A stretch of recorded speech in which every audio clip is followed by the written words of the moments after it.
had death threats over this. And it's the reason why I don't want to go too deep into it, because it's like, come on, guy, you know.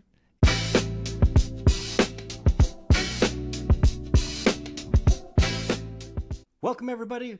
Welcome back to Market to Me, presented by Brandon Barron. I'm your host, Joe Barron. And with me, you may have seen him, you might have heard of him, you might even have his book, Birmingham's Logo Geek.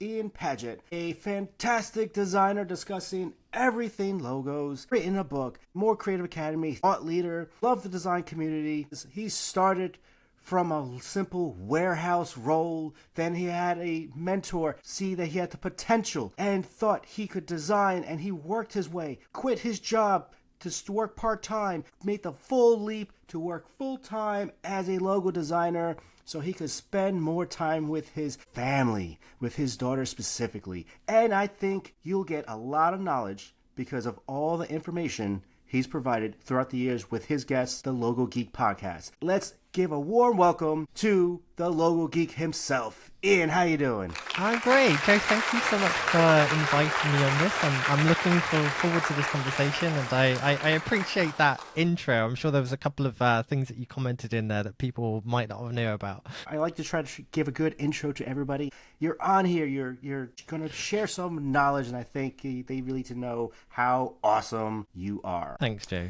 So, Ian, I did mention the book. And I have the book right here. Now, I don't know about you, but did anybody proofread this? Because there's a lot of typos. For some reason, color has an extra U. I don't know why. British. But all jokes aside, what really pushed you to write the book in the first place? From a very young age, from like a teenager, one of my dreams was to create a book in some way. Originally, it was kind of like I wanted to do some kind of fancy illustrated book, but as I got into graphic design and more specifically started focusing on logo design, I had this idea of creating a book, and this idea was initially based on because I got kind of obsessed with logo design specifically, thanks to sharing content on the social media every day, that I kind of started reading all of the logo design books that was out there. And something that I noticed quite quickly is that no book kind of shared everything, that every book I seemed to have read on logo design had different processes, techniques, approach, information, content. And I thought, you know what would be really cool if there was a book that was more like a Bible to logo design. And I thought that could be something interesting to work on.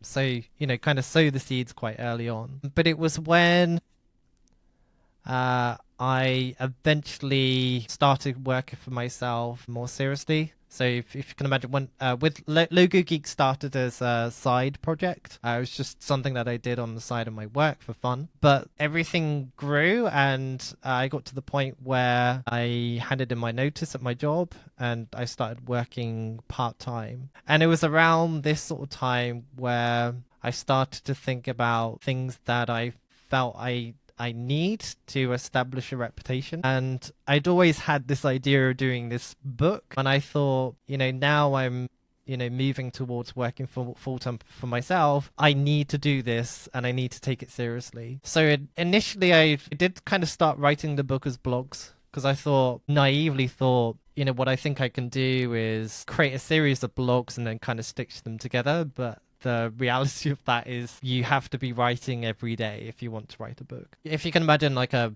blog, like few thousand words, and I'd probably write one of those monthly. If I was going to do my original plan and actually write a series of blogs and put them out, I would have to release a blog like weekly, not monthly. So I quickly realized, you know, in order to actually do this, and bearing in mind that a kind of normal size, sort of smallish book is around 50,000 words, which is a substantial amount. And it has to be 50,000 words that all work together as one thing. It doesn't repeat itself and kind of, you know, tells a story in a way. I realized that I needed to take it seriously, and I couldn't just, you know, sporadically write a blog every month and it become a book. I had to physically sit down and properly plan it out. And work on it daily. You know, it was very much a process, and I would say it's almost like a 10-year long process, but like the bulk of the work was done within like a 6 month period. But it was something I always wanted to do, and the idea changed a lot. I mentioned that originally I wanted to create like a Bible to logo design.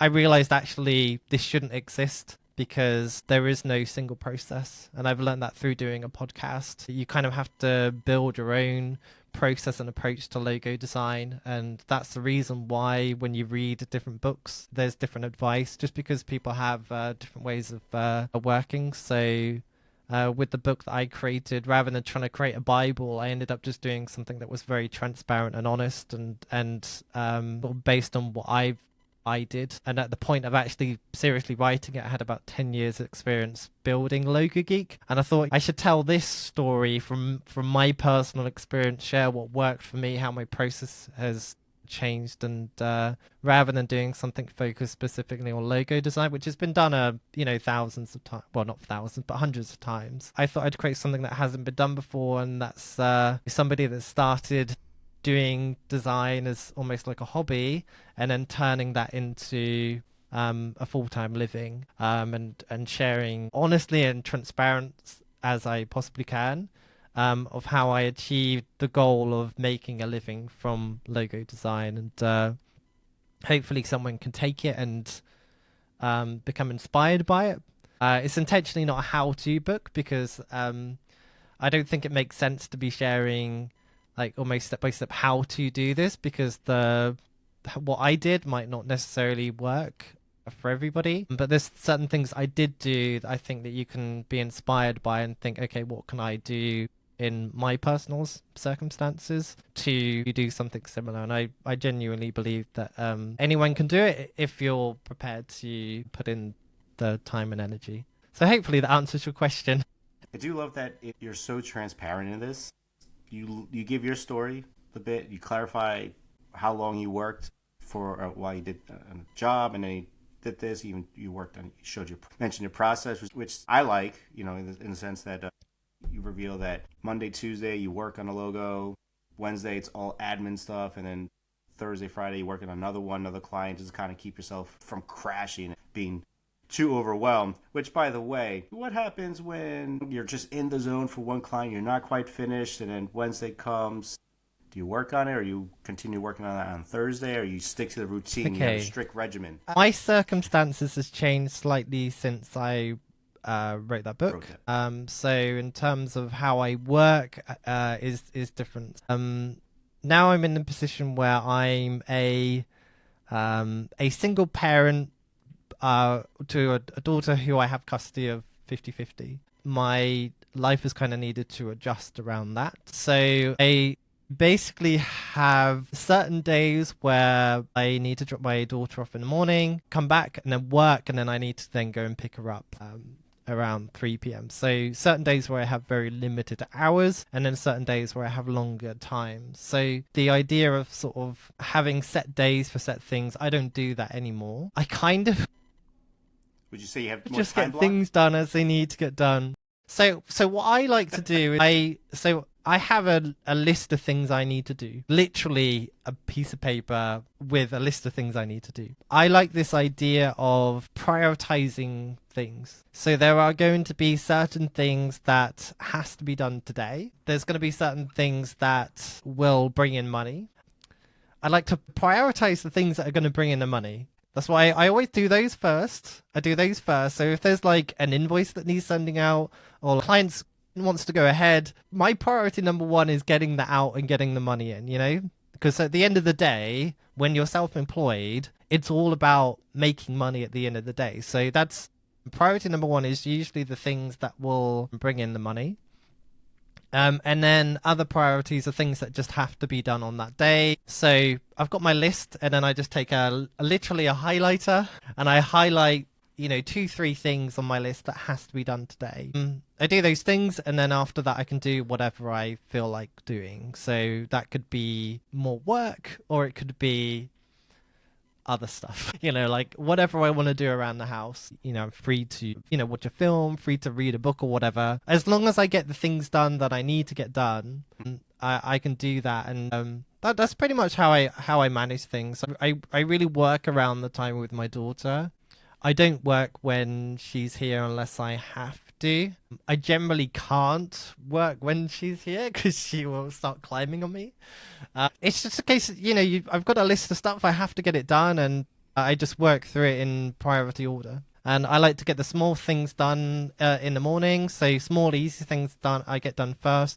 And then sort of the like today, as soon as I sat down and started working, I did all the quick easy things. So the replying to emails, the small tasks like finishing off a project, packing up some files, that doesn't take too long to do. And then for the rest of the day, once I sort of had lunch, and then my second half of the day, up until the point of recording this, I've sat down working on one of my bigger projects that I have to get done this week. Like that project, I know I have to get that done by Friday. So I need to be at least starting on that today, at least doing some sketches or exploring possible options. But well, sorry I'm keeping you. I don't work as no, I like doing this stuff.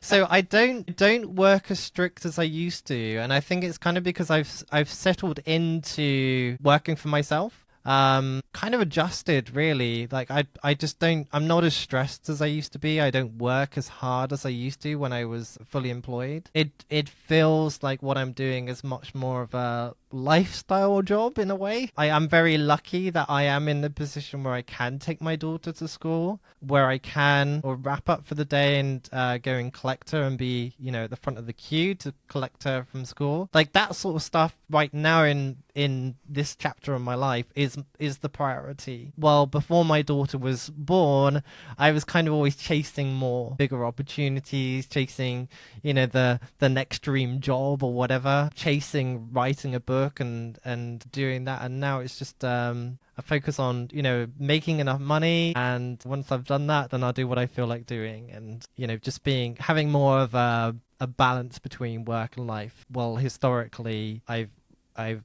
been almost entirely work focused, which I don't think is healthy.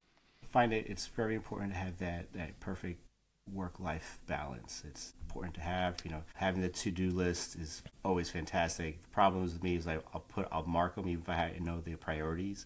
And I just feel like the list for me is just like, it's on the list. It has to get done. So I get stressed if I have to make it like super short just to get prioritize the really important ones first. I like this idea of 3 things. Well, like, what's the 3 things I need to get done today? And as long as you get the things done that have to be done today, then you're fine. Because if it doesn't need to be done today, then it can wait.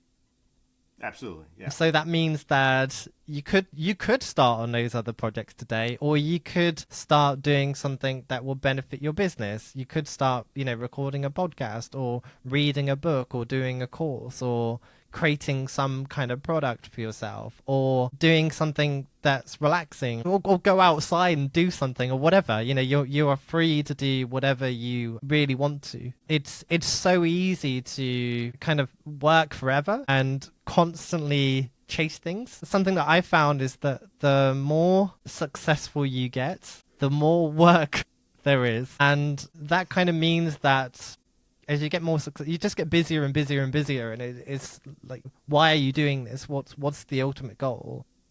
And I was thinking about it recently that actually yesterday there was a social media post that came up, and I realized that I'd known someone for like 18 plus years, and it kind of blew my mind. And I messaged them like, "Oh my god, this was 18 years ago," and it made me realize that the me then really wanted what I have now. Got it. And although the reality versus the expectations is quite different, I have been fortunate that I have achieved what I set out, and that's, I'm designing logos of pretty much daily, and I do have freedom. So if I want to take a day off, I can. If my little one needs me, I don't have to ask anyone. I can just go, and it's a nice position to be in. And like I said, the reality versus the expectation is very different, but I've achieved what I set out. Although you can bring in more work and you can just work, it can become a bit of a treadmill. And a lot of designers and friends that I know that are sort of at a similar age to me, if you can imagine, I've been working for like 20 years, more than 20 years. It can become just an endless treadmill with no end in sight. And I think it's really important to start to make sure that you're focusing on your time, that you're focusing your time on the things that really matter to you. And at points in your life that can be work. So, like one of my big dreams was writing a book. But now I want to make time for my daughter. She's only going to be young once. I want to make sure that I'm prioritizing that time while she needs me, while she wants me there. And because I know that I'm not going to get that back if I don't do it. If I don't prioritize that now, I'm not going to get it back. Once that time's gone, it's gone. I probably won't have more children. So for me, that's what I'm prioritizing. And I'm lucky that all of the work that I did to build Logo Geek has given me the freedom to focus on that. So I think that's something that's commendable. I think everyone, if you're able to end up in the spot like you are, everyone should just take a step back and be able to pat themselves on the back, appreciate what you've done. And a lot of it is, a hustle culture is real. And so it seems like slowly people are kind of focusing on, hey, we need a good work-life balance. I know that, I think especially during the pandemic, people realize that, you need if you're working full time, you kind of do need your own, you take time off work, and you kind of can't push yourself to the limit, because then you're no good to the company or your business or whoever, because you're just exhausted and burnt out. And you just, plus you just need to be able to like relax and just kind of enjoy life, because we all know how the story ends. We end up in the ground. That's how the story ends. We all do. Yeah. Yep. So I think you do bring up a good point, especially both being fathers, that we got to be able to appreciate our children, enjoy the times that we have right now with them, like see them grow and kind of help them be cool, fun human beings and in this crazy world that we live in. That being said, with the whole work-life balance, I've asked you off before recording, it's something that in the design industry that we don't talk about, and I think you were kind of alluding to it in the sense that you mentioned it's mental health. And could you explain why do you think we just aren't talking about that more, or is just the design industry? I feel like there's some people are talking about it, but I'm not sure if maybe we should do more about it. If maybe the working so hard is part of it.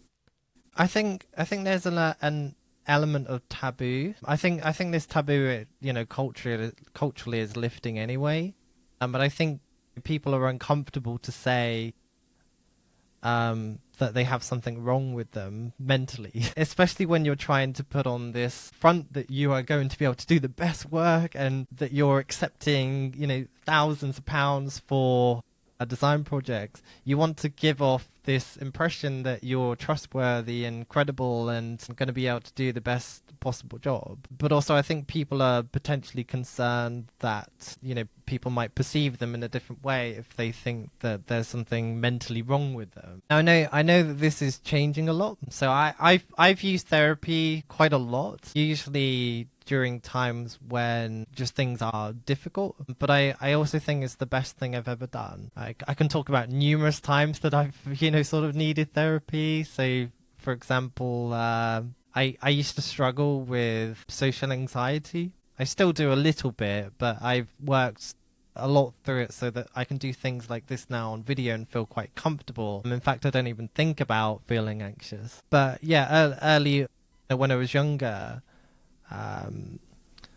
in my first job, something that they did that was meant to be a nice thing is every now and again, say if somebody was going to get married or somebody had a baby or something nice happened, they like to celebrate these things. So what they would do is they would get everyone in the big room downstairs and they would get the champagne out and all this sort of stuff, and they would kind of do a toast and celebrate the time together, which is really nice. I used to hate this. I used to get really anxious about it because I would have to be there and holding this drink, but my hand would start shaking. And if I was to try and drink that, I would spill it all over the floor because I would get so anxious about this setting. And there was other things related to this. Like my mum had like a mental breakdown. She went in a mental home for a period of time, and my dad died. Like life was really hard at that time. I was thinking, this stuff has, because I didn't really grieve in the way that I probably should have. And I was concerned that all of that stuff growing up had caused all these issues. So I remember reaching out to my doctor, feeling really nervous because I'm thinking, oh my God, there's all these things wrong with me. But the shaking issue, and I had it when, with a spoon eating soup. If there was other people there that I didn't feel comfortable with or in a different environment, I would just start shaking. And it used to feel almost like my nerves were just failing or something. Like it really felt like my arm just didn't work in the way it was supposed to. But it was just anxiety. It was just because if you can imagine, if like your hand, if you really focus on your hand obsessively, it starts to feel weird. I was basically doing this, is that I would just go there and I wouldn't be focused on the people in the room. I would be entirely focused inside myself, thinking my arm is going to start shaking. And because of that, it did. And the solution was so simple. Just be in the moment. Like, literally no. So the therapist taught me about cognitive behavioral therapy, so CBT. Mm-hmm. And I'm with the psychoanalyst. I know the kind of they do both. Sure.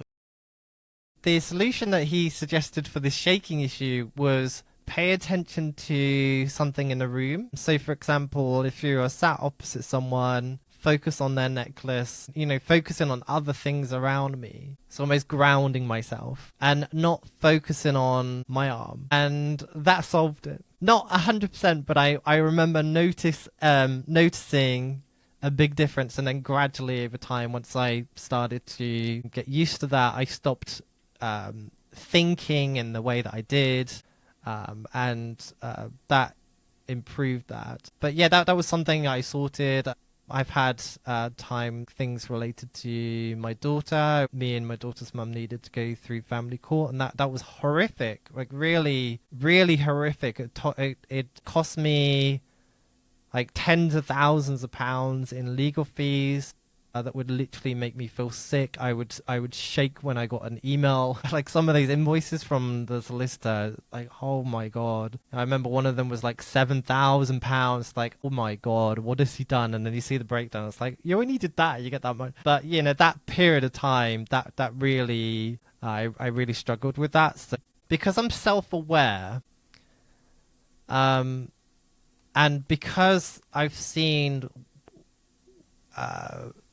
through my mum, what happens when you don't get mental health support. I've seen the consequences of not getting support, which is horrible. I make sure that if I feel that there's something wrong or I'm struggling with something, I will speak with my doctor. I've thankfully never needed medication for it. I know some people do, and that's totally okay. Anything that will help. But things like counseling, things like booking private therapy. So during the family court stuff, my logic was that if I was mentally okay, I could do more work and earn more. Therefore, I could justify the cost of it. Because private therapy is quite expensive. But like I said, my logic was that if I am mentally sound, I'm going to make more money. Therefore, I can afford it if I do it. But the reverse would be if I didn't do this, I would end up just staying in bed all day, because what's the point? That's how I was not in the best place. Therefore, no work would get done, I would make no money, and I would run out of money. Oh, you were spiraling. So, oh yeah, but it was really good because the therapist I used, she used lots of different techniques, and she got me literally getting up in the morning and going out and doing something. And there were days where I felt happy, and this was going through a horrible time in my life, but I felt genuinely very content and happy, and that was thanks to the therapy. And I would add that you don't have to be in that dark place to need it. No, you don't. If you are in that dark place, please just speak to your doctor. It's like, don't. Yeah, I think it's normal. It's human to have periods of your in your life where you have low mood or you are, just generally down. Like this, it's a normal human condition. Actually, it's not just human, it's in mammals. It's we have chemicals in our brain, and I think everyone, not just designers, needs to be aware of this and be very self-aware of their mental health. And just in the same way as you would go to the doctor if you felt unwell, if you felt sick, or if you broke a bone, you should do the same for your brain. Absolutely. If anything, you should give more priority to it. Yeah, so I just think it's so important to get support when needed. And I think to add to that, I think for anyone listening, that you could switch therapists if one isn't working. It's okay to do that. That sometimes you're not getting any progress, even if you do all the work. It's just somebody else might. Yeah, click. and I think it's worth adding that if you can't afford it, which a lot can't, which is one of the big issues globally, journaling is really good. Why therapy, why counseling works? Very often you go through things in your head, all these different scenarios, all these different situations, and it's kind of almost like an endless repeating cycle in your head. One of the good things of talking about it with a counselor is you kind of process it because you're talking about it out loud, and you have somebody else that hears it and can help with the way that you're thinking as well. And by doing that, by kind of releasing it and talking about it, it helps you release that and move on from it. And What about exercise? Do you find that helpful? So, for some people it helps. I mean, sometimes because we're behind the desk all day. so I should probably do more exercise than I do. I think that would actually help me. Yeah, I should exercise more, and I know that this is something that can help. So for listeners, yes, Just listen just to asking. me. Don't do as I do. Do as I say, not as I do.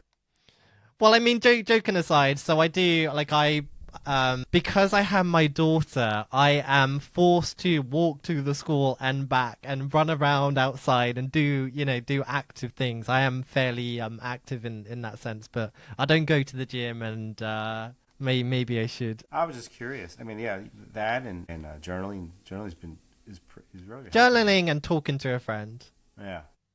But don't trauma dump on friends. I think that's no. it's unfair to it's unfair to trauma dump on people if you're in a really bad place. And nobody needs that It's energy. better if yeah, it's better if you can to journal or use a therapist in some way. In the UK there is talking therapy, which is free. There is a limit to the amount of sessions that you can have, which is the only downside, and there is a long waiting list for it.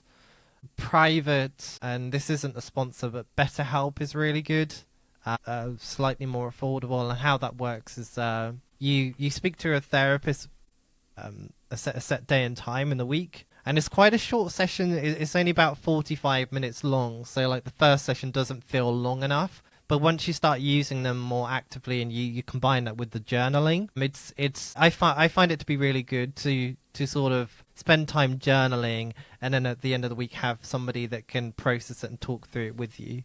Because I've had I've gone into a session where I've felt really negative, and then somehow, I don't know how, it's like magic, they change how I'm thinking about a certain scenario, and Yeah. it's like magic. It's amazing. It's really amazing how, within a 45-minute conversation, how you can completely change how you feel about what's going on. Yeah, And then there's all this stuff like ADHD or neurodivergent and all this sort of, there's mental health is huge. We could talk for hours about it, but the point that I think we should make is that I think if you're struggling with something, just don't be afraid to get help. Reach out to me if even if you're not comfortable to go to a doctor, have a chat with my DMs are open if you want to talk about it. But I think it's really important to get support, because like I said, the consequences for not doing that are That's right. long and slow, but ultimately not nice.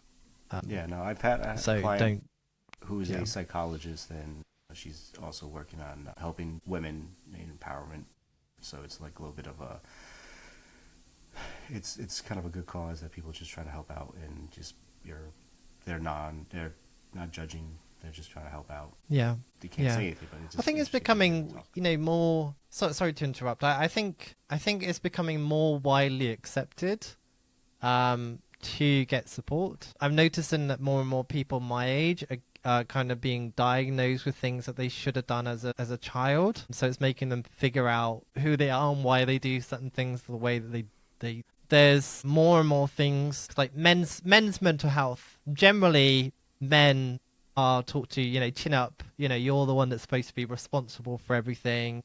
Toughen Men up. don't cry, all this sort of Yeah. stuff. But I think in UK anyway, there's this thing called Andy Man's Club, and What is that's that? like a voluntary. It's kind of I don't know the story about it, so I don't want to make something up. But it's basically this.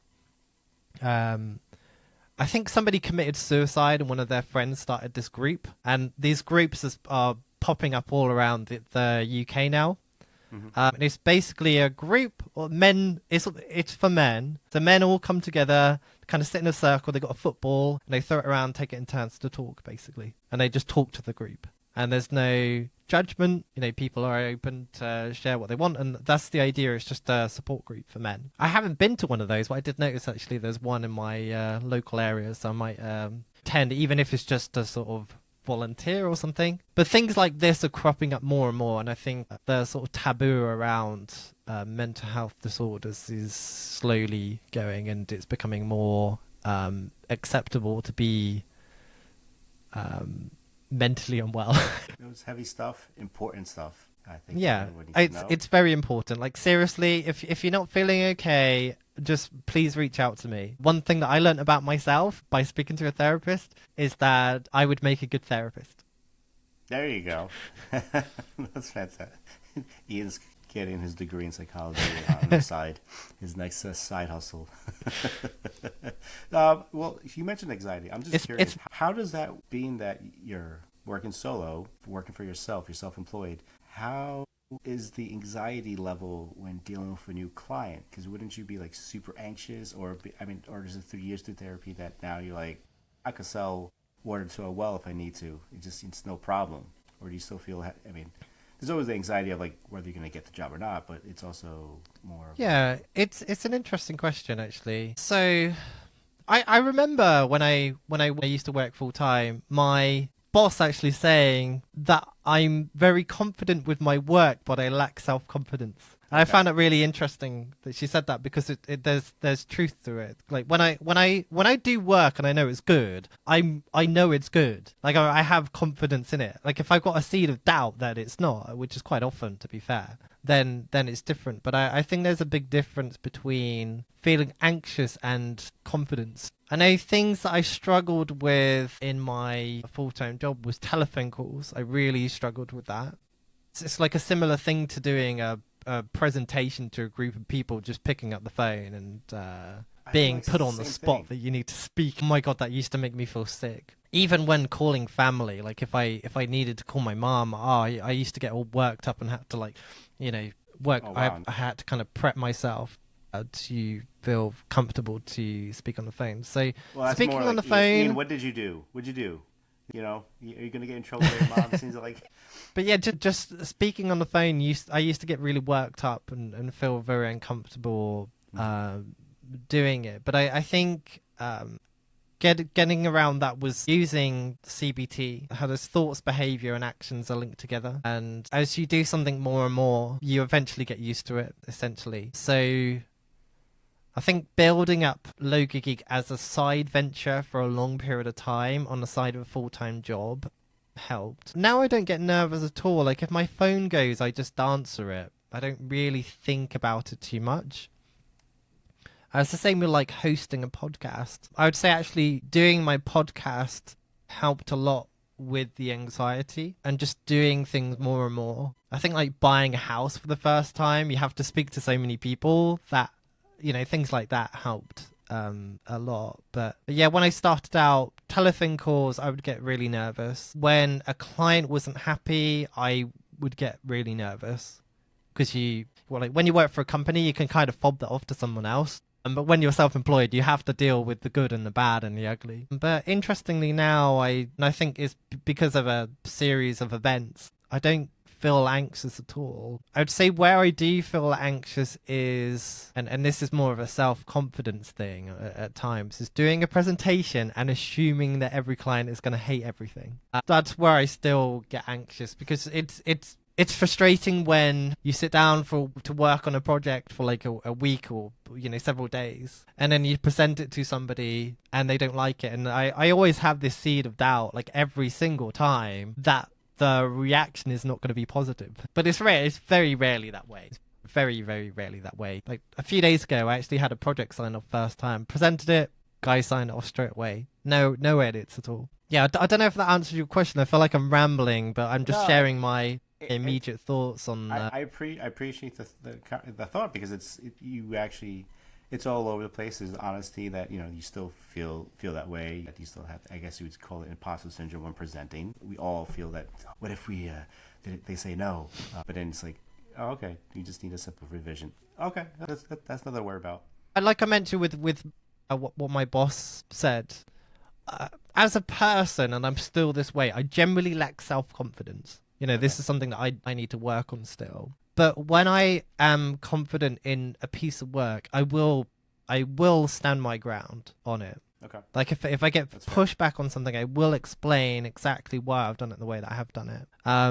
Because I know that I've spent half my life studying design, and I know that I know more about it than a lot of people in the world. And if somebody has never done an ounce of design, I am confident enough to say my opinions on what I've done and why I've done it the way I have. And I will stand my ground on stuff. And I will explain the reason why something's been done the way it has. So I'm confident in that area. And I think that's kind of always been there, that when I know that it's right and I can argue the reasons why it's right, then I'm very confident. I think it's when there's like seeds of doubt or whatever, or just insecurities. Like I really struggle with pricing. I know like there's always been a certain price point where I struggle to go over, and I still feel uncomfortable saying prices above that. Even though most projects are above that price range now, I just still feel this seed of doubt. Is like, who are you to be charging that much for this? Even though I know in my head that actually I should be charging that. Yeah, I'm rambling again because it's a difficult question to answer.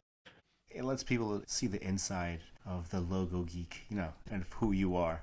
Yeah, just a mentally screwed up guy, basically. That creates awesome logos.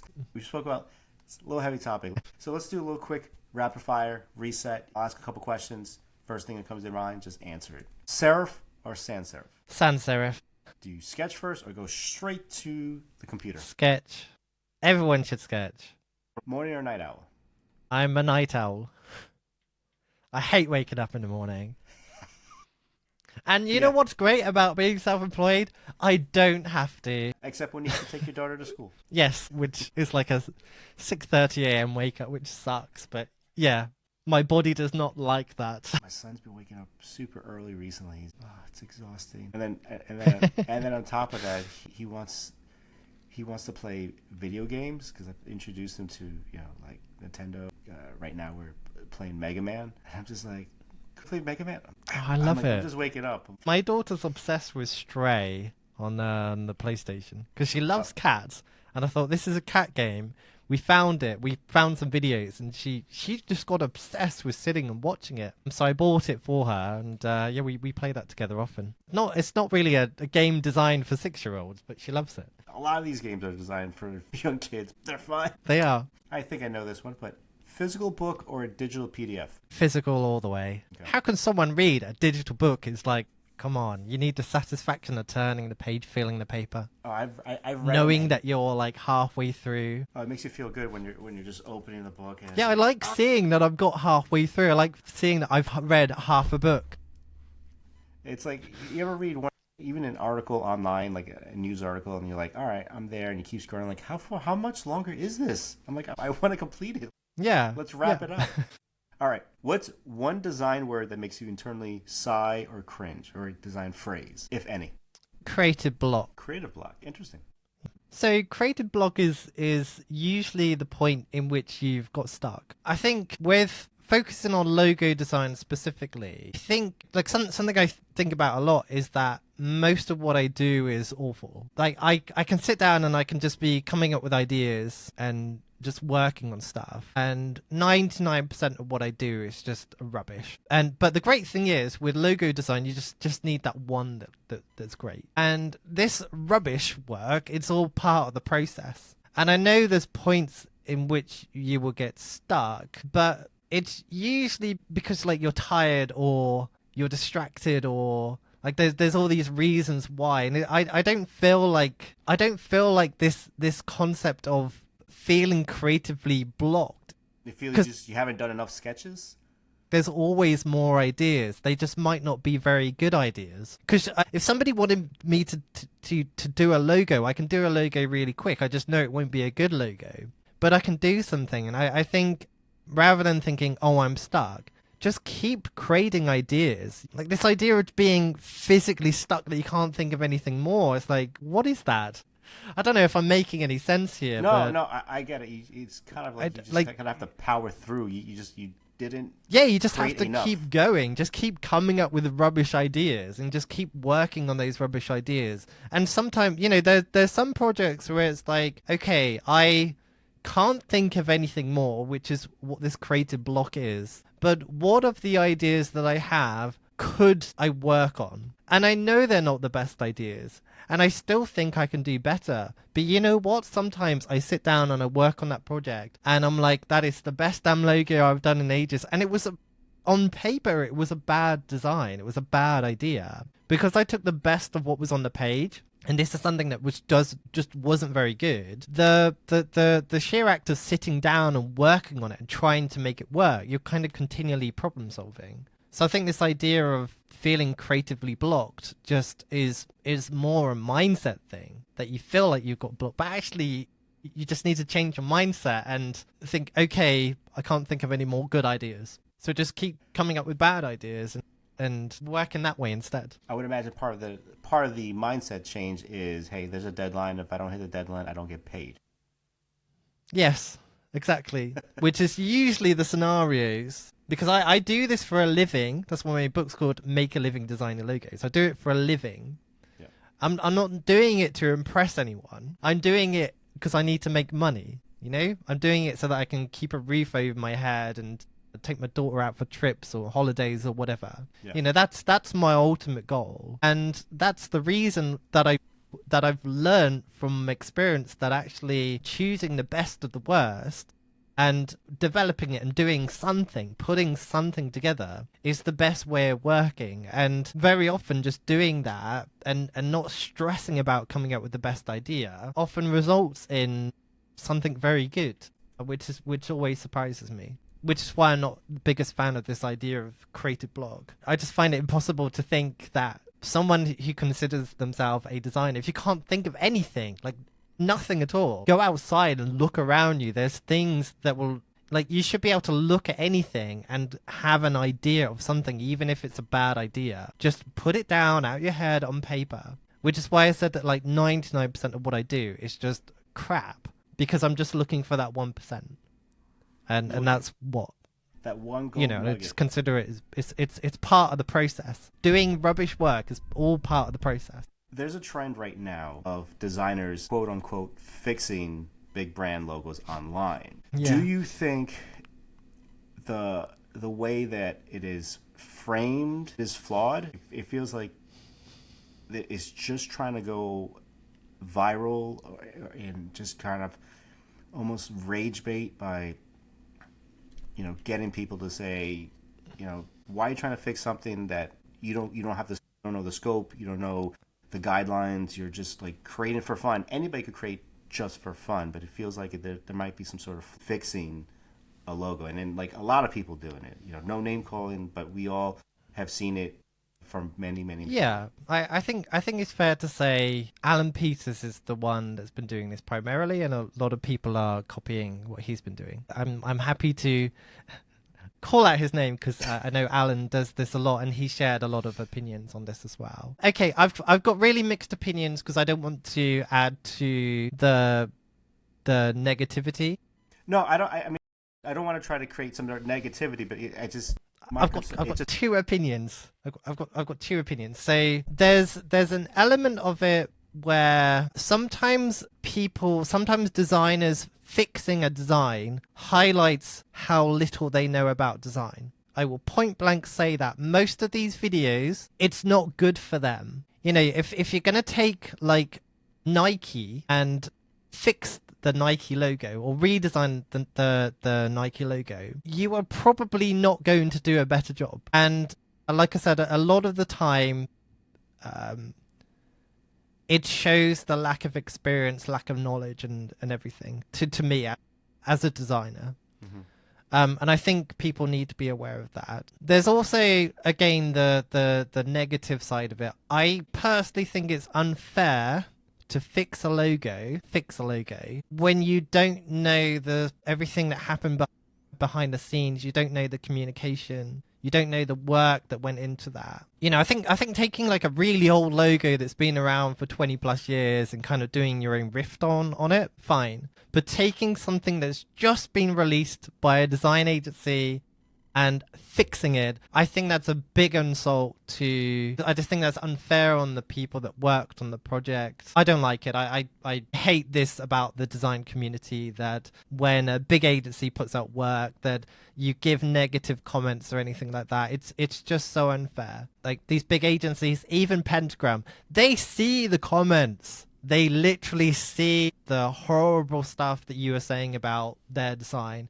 And in a way, it doesn't look good to other designers. It doesn't look good to any clients, any kind of this stuff. But anyway, so that aside, with the stuff that Alan's doing, and other designers that are doing similar, but I think Alan's one of the main people. He's creating content for potential clients that will find his stuff and think what he's done is interesting and exciting. And he's creating kind of content that anyone can engage with, and they get to know him. They get to see how he thinks. And when you frame it like that, mm-hmm.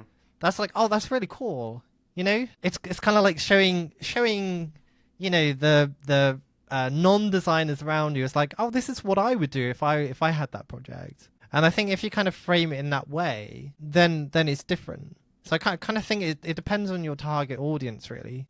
I mean, I've seen his response, and it seems like it was more of a kind of a lead acquisition tactic. Yeah, yeah, and it works. It's working really well for him, and because it works well for him, then he can keep doing that. And I know that there was, like, I've seen the arguments and so on.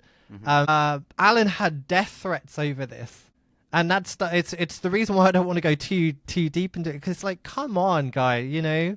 It's working for him. Who cares? Just leave him to it. Don't get so worked up about it. Yeah, you know, I've shared my opinion. Like, I'm not the biggest fan of. I personally wouldn't do that type of content, just because I think it's unfair on the people that worked on it, and you don't know what went on behind the scenes. You don't know the ins and outs of it. But any kind of negativity, I just think is just avoid it. Yeah, no, it's bad for the community. But no, I've always just been fascinated by this topic, and I think it was just the way it's always framed from not just him, but the way from. I think it's the word "fix" that was a big issue. I think so too. It should be reimagined. Because you know, everyone every goddamn logo that gets released everyone complains about it, and like some of it's not that bad. Everybody gets quick to type with their thumbs. I'm like, I think this is garbage. This isn't a new thing, by the way. It's not. Yeah, you're right.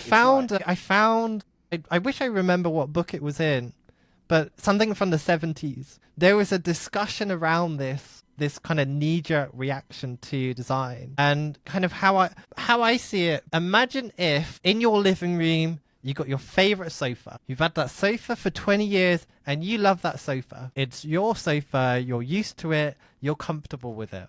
But then somebody one day without you knowing, comes in and changes the sofa to a better sofa. Like, it's physically a better sofa. It's physically more comfortable, looks nicer, fits better. But it's like, I like my old sofa. This is what logo, like swapping out a logo, this is exactly what it's like. That's why people are like, whoa, you just changed my sofa. I didn't want you to change that. I like the other one there. And I think that's why people have this reaction. And there's certain scenarios where I remember when F1 redesigned their logo. Yeah. I work in design. I'm like, why are you changing that design? That F1 logo is perfect. But you know what's really interesting? Now I've got used to the new one. The old one looks so old now. And I find it really fascinating that even as a designer, get the reaction. How I have this same attachment to things. Yeah, I get that same reaction. I really felt like you shouldn't be changing that. Don't change that. That logo is perfect for it. No one should be redesigning that. But actually, the brand equity and everything. In hindsight, I was wrong. Yeah, no. All you have to do is really kind of give it a couple of years and see it constantly with the new logo and people, like it. I mean, people either say, I hate this goddamn logo in 20 years and might go back, which is, they've had, there's been companies that reverted back. So it's always interesting. But yeah, I think this reaction is normal. I think that there will always be this kind of knee-jerk reaction to things. And, thanks to the internet, we kind of see more of it. And it's generally, really quite toxic, but everyone's kind of entitled to an opinion. But usually with design, I find it fascinating. Like there's a really great story from Shemaya, from Geismar and Haviv, from Tom and Ivan specifically, when they redesigned the Chase Bank logo, which is now in the States anyway, like a very famous logo. Yep. When they designed that logo, bearing in mind at the time that was very, like, designs didn't look like that at that time. Those guys kind of paved the way for modern day graphic design. But when they first presented that, the owner of the company hated that logo. And I might be butchering the story, but I'm pretty sure he said kind of like, over my dead body are using that kind of reaction. But for whatever reason, the board decided that they're going to use it. And it got used. And apparently when Tom and Ivan went to go into a meeting later on, this guy, the same guy that hated it, he had the tie with the logo on it, cufflinks with the logo on it, and everything with the logo on it. And he was very proud of it. And it's because when they first presented that logo, it wasn't a logo. It had no attachment, no story to it. It was an empty vessel, essentially. But through usage of it filled up with all this meaning and all this association. And because of all this association with this symbol, he then loved it because it was his business. And I always think that particular story from Chemaya from Geismar and Havi's an interesting one. And the Nike logo as well. The napkin. The guy that had that commissioned, his initial reaction was, that will do for now. He wasn't enthusiastic about it at all, but now it's considered as one of the best logo designs in the world. Yeah, a simple check mark. Speaking of, that Chase logo story, people have the reaction because everyone has a knee-jerk reaction. Yeah, I think I do think with Chase Bank that was very out there at the time. True. Yeah. If you're really, I think it's also part of the whole argument. I think, every time, if you look back in history, you go from Cubism, then, you have Art Deco, Art Nouveau, like it's people, there was always going to be a little backlash, too many flourishes, that, it's too simple. It's too, the line weight's too thin, it needs to be thicker, yada, yada, yada. Everyone's going to always have a knee-jerk reaction. I think we just kind of have to stop, do like anything, take a deep breath, and like really sit down with it and before you think about it. And after you do that and you're like, it still sucks, then that's your reaction to it, and you're just gonna have to get used to seeing it for 30 years or whenever they decide to change it. We're talking about community, and you're now part of the More Creative Academy community as the thought leadership, and you've had your own geek out sessions, which is kind of like a private version of your podcast. For those that don't know, Mike Janda was a former design agency owner, built his business, sold it, and then started becoming more of a freelancer coach. Has an ultimate freelance course and started his whole community for freelancers, not just graphic designers and logo designers. It ranges from web designers to copywriters across the board. It's just to help grow, and then he provides a bunch of information, and there's a ton of people with various experiences that just sign up just to be part of a community, and you have Ian there. Can you explain how you made that connection? Like, why did you join that? Because I know you had part of your Kickstarter, one of the perks was having your own community, or you did have a community at one point, but everything just, things change, life happens, and it feels like you stumbled in a good way into this place. So since starting Logo Geek, an unintended part of it has become community, building a following, building email lists, and collectively building a group of people that are engaged with logo design specifically. And through the years I've kind of built presence on Twitter and Facebook, and built a Facebook group. It's always felt like it would make a lot of sense to pull everyone into some kind of ecosystem where there was more. So if you can imagine, there would be all the free content. If you can think like a funnel, you'd have all your free content, and then it funnels down into something. And when I started building what I've been doing, there was no great plan. But as I've got older and everything has grown, I've kind of pictured there being multiple elements to this ecosystem, and that be like books, courses, different assets, or stuff that's at the bottom of the funnel. And I've always felt it would be really great if there was something like a community, but where everyone actually knew each other. There was ongoing events, activities. I always thought this would be great. Around 4 or 5 years ago, I started something which I initially named Logo Geek Plus, and I did pull together a small group of people, and we would have kind of like these Zoom hangouts, and there would be this private hub where people can discuss, and it was a much different vibe to, like, you can't create that environment through like free platforms. So I started this, and then when I did my book, I rebranded that as a Logo Geek Logo Club, and I set up a circle. But I always felt like I'm not doing enough for this community. In order for it to be the way that I wanted it to be, I would kind of have to do it full time, which is just not feasible. I've got my little one, I've got clients, I need to make a living, I need to actually bring in an income. So I decided, as much as I want to do this, and as much as the actual idea worked, I thought I'm not delivering what I feel people should get when they are paying for something. So I decided, and it was a hard decision to make, but I decided I'm going to close that. I'm going to accept that with my current lifestyle. I'm literally a single parent, daughter, client work. It's a large load anyway. And to have this community where I just feel like I wasn't delivering what, like, nobody said anything. Literally nobody said anything. It was just all in my head, to be fair. But I felt it wasn't what I wanted it to be. And to get it to a point where I wanted it to be, I would need to start hiring people and just doing it full time. So I decided to close that and kind of park the idea permanently. But I kept thinking about, like, for months afterwards, that I've got a podcast with listeners that could funnel into something. I've got books that readers could be pulled into something. I've got other things that I would like to do as well at some point, like courses and other different materials. But ultimately, I'm doing all this stuff where these people could be pulled into something, and it feels like a real missed opportunity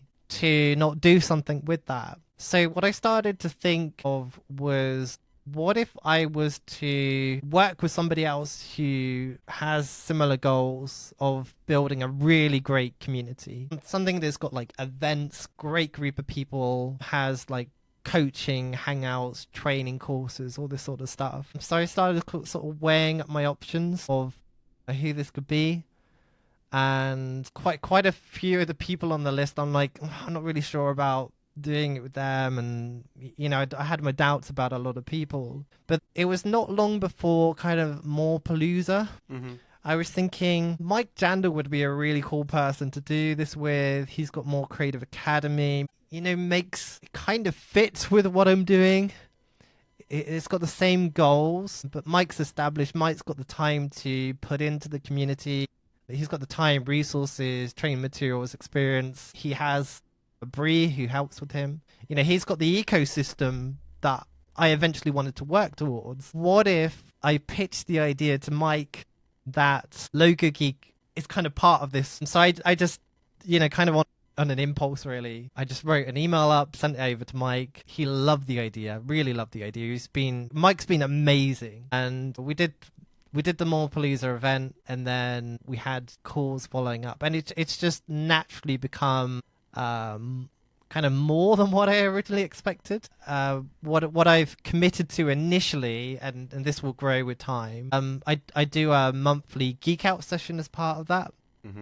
So it's kind of like my podcast but deeper. So, for example, I did an interview with David Airy, and within More Creative Academy, as part of the Geek Out session, he was kind enough to share what he'd actually been working on, to actually show his presentation, his slides and stuff like that. And this is exactly the type of thing that I wanted to do in my own community, but knowing that realistically I don't have the capacity to do what Mike's doing. So partnering with somebody or being involved in someone else's community and becoming part of that, when I'm considering the greater goal and what makes sense for the design community, this is what I feel makes the most sense. Like, personally, I don't think designers should keep creating their own communities. I think everyone should work together and create one. And I think there's ways of doing it where it's mutually beneficial for everyone involved. And I think Mike's the right person to kind of be leading the way for that. And I feel that this way that we are working together is how everyone should be working together. Like, I really like the idea of other people coming in the same sort of capacity, and there being like, so when you pay for a community, it's really good. Like, imagine there being one where there's everybody. Yeah. And there's not all these like scattered ones, but I think there's a lot of egos and greed and all this sort of stuff. But I'm doing what I feel makes the most sense, and Mike and Bree have been absolutely wonderful. Like, I genuinely really love both of them, and it's been really nice doing the sessions with them and just getting to know people in the community, like yourself as well, and being part of that. It sounds like it's almost pretty much like cross promotion, more or less, in a way, because you're bringing your community, you're bringing your expertise to this community, and it's and I think people appreciate it. And you're not only that, you participate in it. So I think it's part of the whole community thing. Is anyone can have a community, but if no one's partaking in said community, there's nothing going on. You can't have anything. I think it's worth being transparent. I believe in transparency. Mm-hmm. So in terms of kind of what's in it for me when working with More Creative Academy, is that when I bring people in, I receive a percentage of that referral. So something that I kind of plan to do long term, because this isn't a one and done thing. This is something that I consider as part of my Logo Geek ecosystem long term. Is that as I bring in more people and there's more of an income from it, then I will be able to kind of justify doing more. So, hopefully as I refer more people into the community, then it generates more of an income. Like, right now, it doesn't generate an income for me. I'm kind of seeing this as a long-term thing. Plus, having the association, I think, is stronger than trying to do something on my own. Then I can do more within the community. Even right now, I've tried to comment on most things that are going in. But, right now I do a 90-minute Geek Out session each month. But as time goes on and more people come in, I will commit to doing more, because I will have the time and resources to actually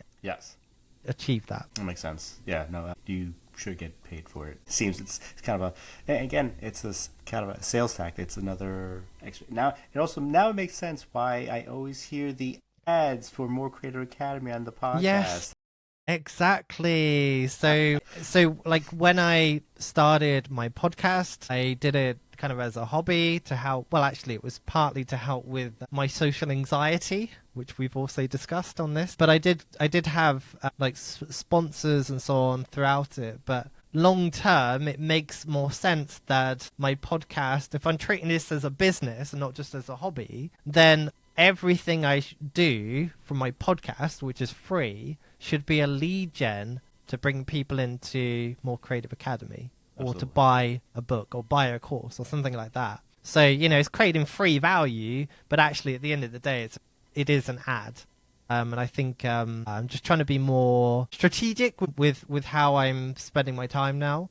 Because creating a podcast, as you know, it takes time. Not just recording it, but booking the guests, planning for it, editing it, putting it out there. It's a lot of time. So really, that should be an asset for you to, either attract sponsors, to promote some kind of affiliate product, or promote your own thing. Yeah.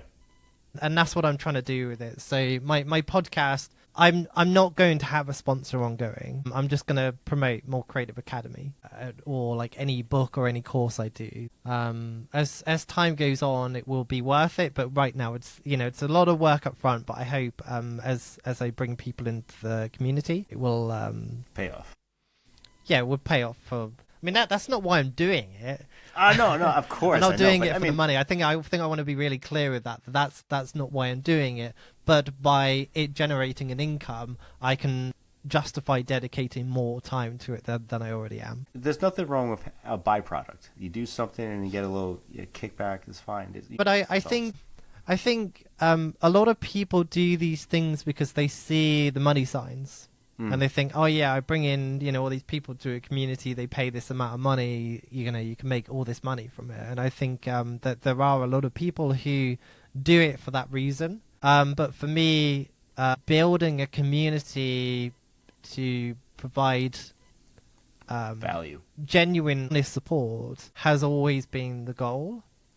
It's something that I'm happy to kind of dedicate my life to. And I really like this idea of there being like free resources, free support.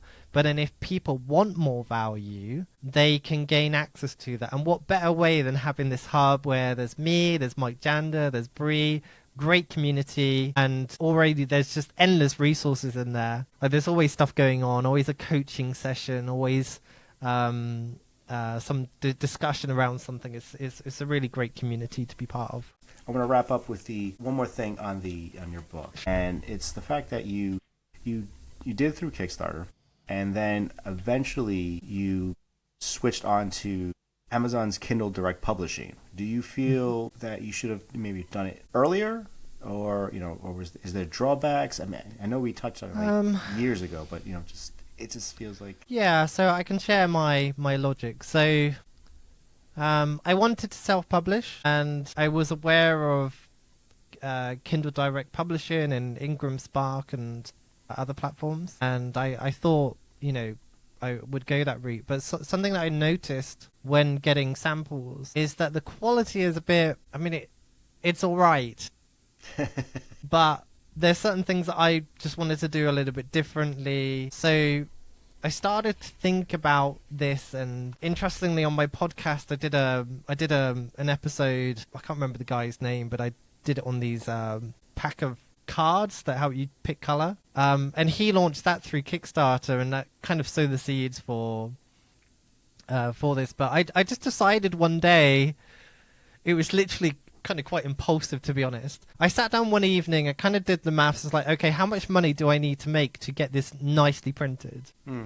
And I only needed about £1,000 worth of orders to be able to go with a print company and get some nice quality copies done. Also, I'd wrote the book, kind of finished it, and I sent it off to... so my sister offered to proofread it, and Jason Frostham, he offered also to proofread it as well. And Jason's a art teacher. There was this kind of like time where, if you can imagine it, I'd been working every day on this thing, and then suddenly I can't do anything because I'm waiting on them and I'm waiting on them. And I don't want to pressure them because they're kind of doing it for free. Well, not kind of, they were doing it for free. So I wanted to do something. And, you know, I was already thinking of the sort of pre-launch kind of thing anyway, you know, sort of using Kickstarter.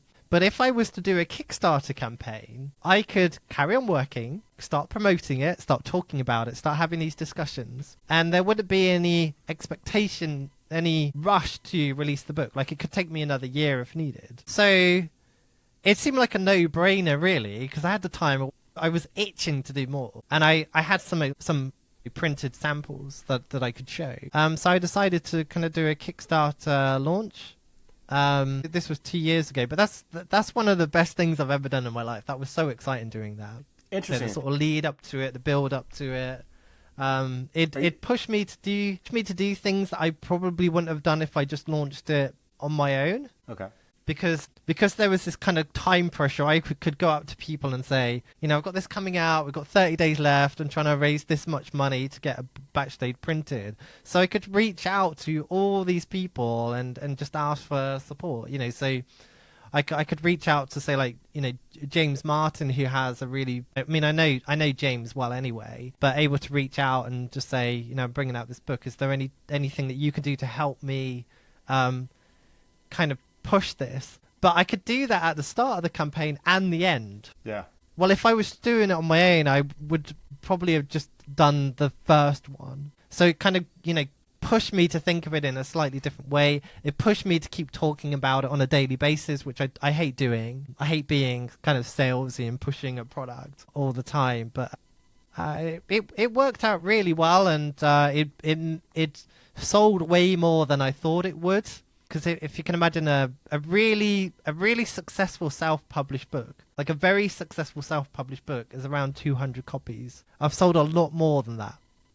Nice. Like it's not like tens of thousands, but it's at least 1,000. Hey, I remember you mentioning that it was able to get your daughter a couple Christmas gifts. I do remember you saying that. Yes, there was some extra. Yes, it did. So it was nice. I did make some profit from it, which was nice. What I did is I ordered up enough to cover the order. So I got enough to cover everyone that bought one. Mm-hmm. Then I had some spares that I've been able to sell or give away that's already paid for. And what I decided to do is, after the Kickstarter campaign, do it print on demand. I'm not the biggest fan of print on demand, like the quality. I mean, It's good enough, but it's not as good as working with a publisher. But that's where I am now. You know, I have the option of working with a publisher. Like I pitched it to a publisher, but what I would need to do is kind of release a second edition. Got it. If I was going to work with a publisher, and I may do that in the future. But I kind of like the idea of it being self-published. Now let me ask you this: since you were excited for the build-up for this, but you hated the salesy part, what was kind of really the challenges that you didn't expect when you launched the campaign? Challenges? Because it feels like you're always promoting every day. You're kind of like shoving this information down everybody's throat. I mean, oh my God, did reach I hate into doing it. That's kind of I hate doing it.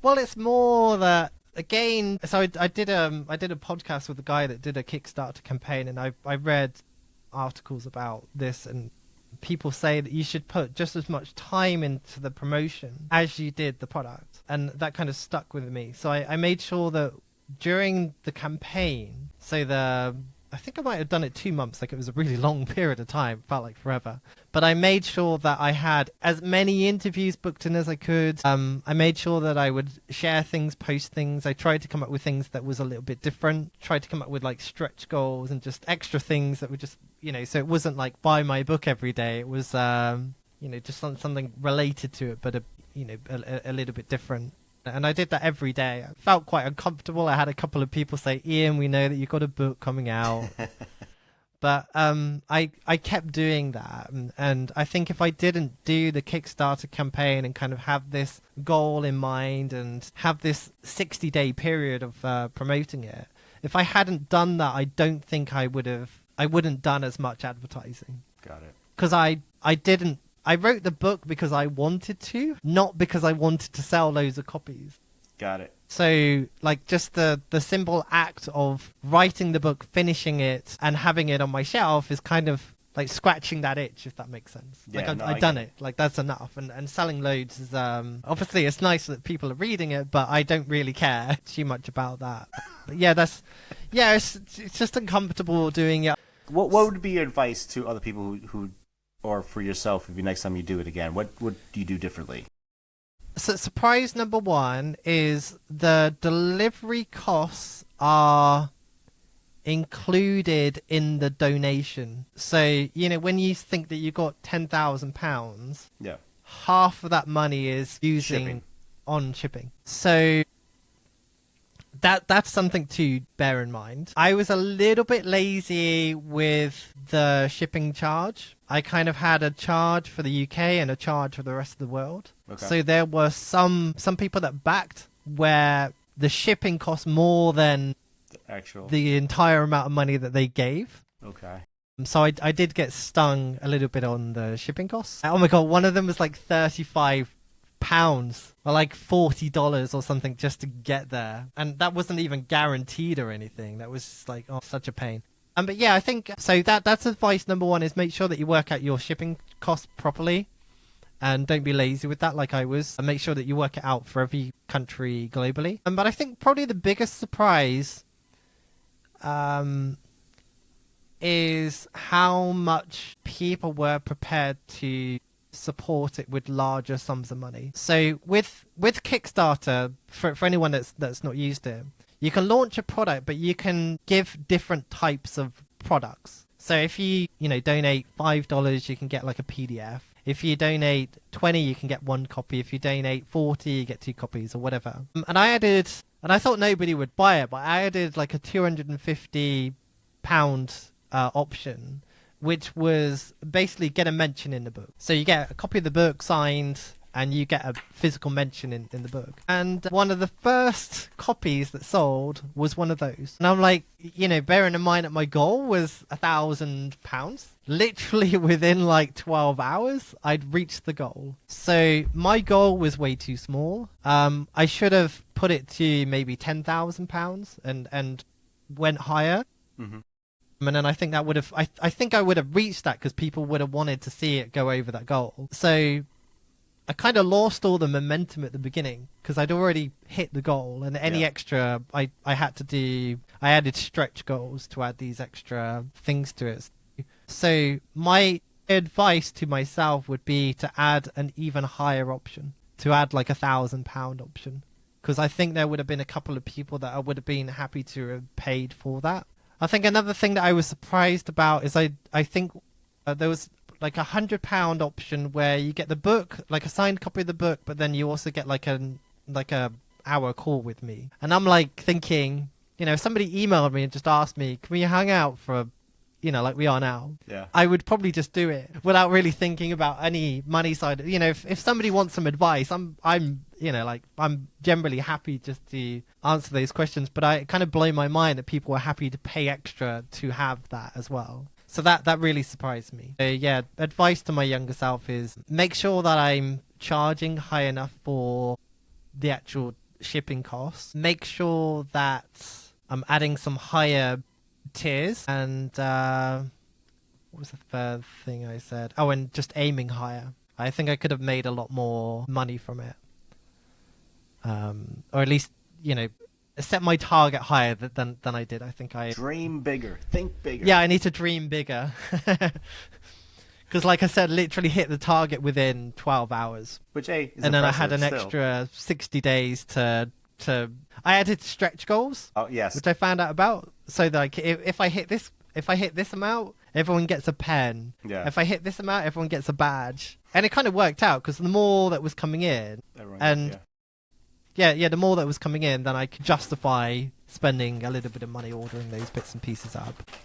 I have it somewhere. I have that, and it was a bookmark. Yeah, I did a pencil, bookmark, badge, bits and pieces, it was really fun to order all of that. Yeah, I genuinely really enjoyed like packing everything up and putting everything in. It took weeks of work, but it was a really enjoyable process. And then, so do you I'm have glad that I did it.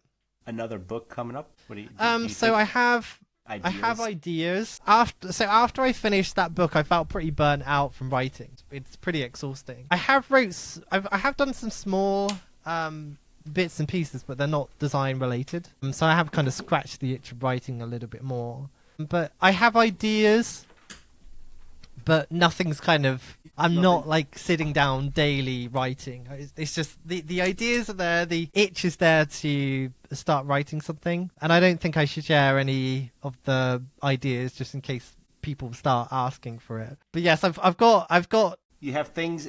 logo design, other logo design book ideas. I keep thinking about a second edition to that as well, because I know you asked some questions in here, and it's like, well, actually, I do that slightly differently now. My approach to design has actually changed slightly because of research that I started doing for another book. And my research is kind of like throw everything up in the air, really.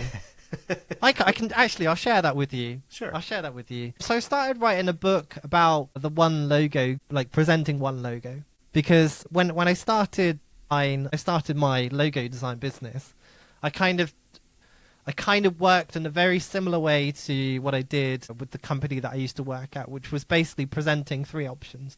Okay. Like there wasn't anything fancy to it. It's like did three logos. There you go, three on a page. Yeah, and that seemed to be the standard. Everyone used to, just three, but now it's everyone's presenting one. So this is how I started out, but over the years, I've now I present one, and I wanted to write a book about this, a debate about this particular topic, and I was going to share my experience, but then inject thoughts and opinions from other people. So I've had responses from like Jemaya Geismer and Haviv and Brian Collins and David Airy and a few other prominent designers, and with strong opinions on both sides. But interestingly, there was a third bracket of approach that kind of came up, and I've been thinking that this is actually potentially more interesting to discuss in a book, because there's like I said, you do a client brief and then you present multiple options, whether that's 3 or 20 or however many you want to do it, but the idea is that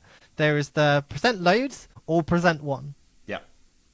But what came up was quite a few designers do an intermediate step, and this is something that I've been experimenting with a couple of projects, and it's worked really nicely actually. I'll share it without mentioning the name of the company. Okay. And so I worked on this project with a client, and they have it's a US based company who does something similar to the NHS in the UK, whereas they're providing free medical support to the people that aren't seen, essentially. So, to the people that are too poor to have health insurance, too poor to have the actual medical care that's needed. So it's almost like a charity kind of thing.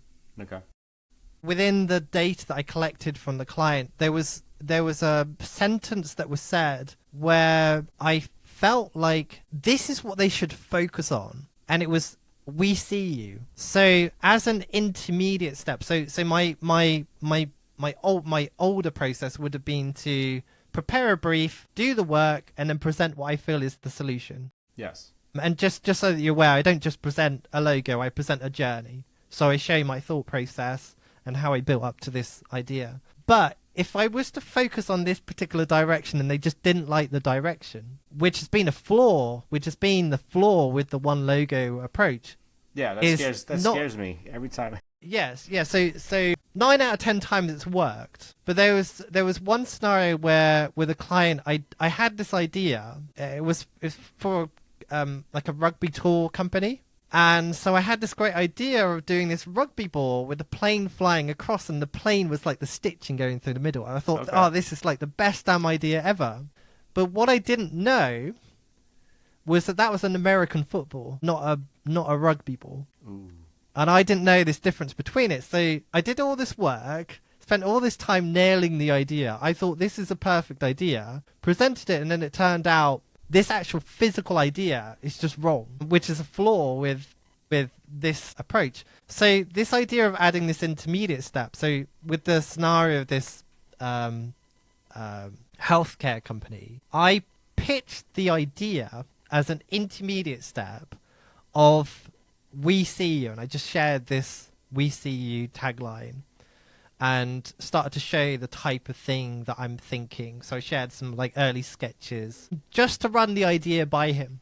Because I'm like, I've got this idea, I want to go all in on this direction. I don't want to be distracted by any other routes. But this one idea, I can have hundreds of ideas alone with this one particular direction. So rather than wasting hours and hours of time, I did this intermediate step where I kind of pitched the idea. He loved it.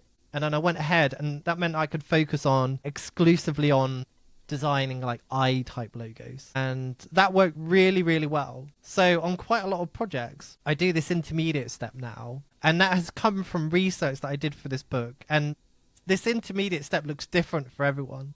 Okay. So like something that Alan Peters does, he does this brand nouns thing where he gets all these words. Some people do like stylescapes or mood boards, and they present something like that. So there's different things that you can do for this midway point. And since I've been experimenting with it, each time, if I need that intermediate step, it's different exactly what I'm doing. But I found that really interesting that came up. So I might continue to do more research on that and eventually write something on that. I don't know if it would be a book or a blog or what it will be, but it's something I want to share because I haven't seen this discussed before. Yeah. And I think this is a really interesting topic, and I find it really interesting that doing research for a book completely changed my approach. And it really threw a curveball because I had a very specific idea of what I was going to write, about, but the story's changed. Because I personally find that, kind of lead the client with you. I like to think of them as it's a partnership. I'm presenting, it's steps and phases pretty much. You get this step, and I'm kind of, I'm working with the mood board. Like, this is kind of vibe. I'm going to start and then slowly present, because otherwise I feel if I present just even the one or even all three, but if it's my ideas and I didn't get any feedback early on, at least with the mood board, it's kind of like, well, they're going to be shocked. Why is it bright, bold colors when we're supposed to be a soft fragrance company? You know what I mean? I mean, obviously, you're thinking about it. That's not what you would go ahead and do if you're not involved in them. But still, it feels like there's two ways of thinking of it. Like, hey, you're the expert, and I could just knock it out, no problem. Sure, you want that? Easy peasy. But there's also like, hey, let's sprinkle it in so you kind of at least see what I'm doing. And then when I finally present it to you, it won't come as a full shock. You'll understand it. You'll see the story, see the process. I'm taking you through the journey. You'll see the mock-ups. You'll see the final look. And then from there, are we signing off, or, how are we going to resolve this? I mean, there's many methods. I mean, it's been interesting doing this because I've been thinking about taking this approach for a long time now. Okay. Because I found when presenting options, and I say this to clients on my initial sales call, like I let them know that I'm presenting one. When I used to present options, there was always, not always, like 9 out of 10 times. They picked the worst one? No, 9 out of 10 times, I knew there was a clear winner. Join us next time for part 2.